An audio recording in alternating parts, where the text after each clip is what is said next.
Yellow's mellow, but whites, we educate in a way that says that white males have done all the adventures, have made all the adventures, have done all the discovering, have made all, everything that is good and has been accomplished according to social studies, which is actually anti-social studies, by white males. It's a lie. But we do that in order to maintain the myth of white superiority. The myth of race has to be maintained at all costs in this country. Because if white people have to give up the color of their skin as being something that makes them perfect, what do they have left? If we start teaching the truth about history, if we start teaching about Nile Valley contributions to civilization, it will totally change the way we conduct ourselves in the classroom. It will have to. Columbus didn't discover America. You can't discover a place where people are already living. But we celebrate that every October. It's a lie. We need to get over, we need to stop telling the myths and start telling the truth. So when you tell people that they're racist, and it must have some kind of effect, because most people will say, I'm not racist. I'm not a racist. Why, some of my best friends are black. Right. Yeah, and then you say, name one. Or this one, I don't see color.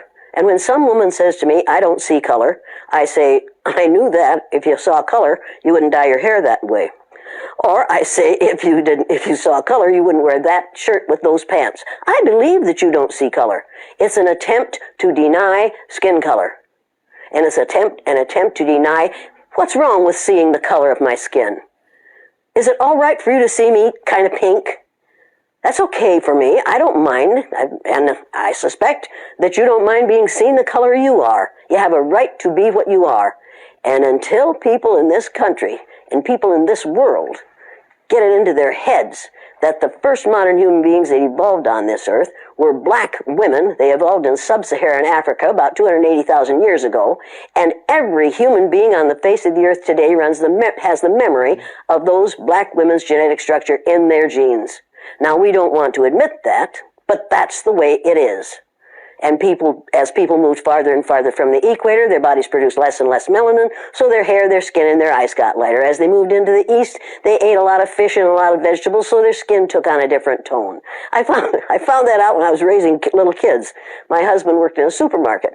He was head of the produce department, and they had lots of oranges that they couldn't sell, so he'd bring them home, and I was feeding my kids orange juice like you never saw in your life. They began to have an orange cast to their skin. I thought they had a liver problem. So I took him to the doctor, and she said, what are you feeding these kids? I said, well, lots of orange juice. She said, stop it if you want them to stop being orange. Now, if you think that skin color isn't anything other than the body's natural reaction to the natural environment, get over it. So, if all white people are racist, according to you, can they be reprogrammed? Of course they can. Of course they can. Of course they can be. It's called education. I'm an educator. The word educator comes from the root duc, which means lead, the prefix e, which means out, the suffix ate, which means the act of, and the suffix or, which means one who does. An educator is one who is engaged in the act of leading people out of ignorance. You say, you're going to shoot me right here? You say, yeah, I'm going to kill you right the fuck here.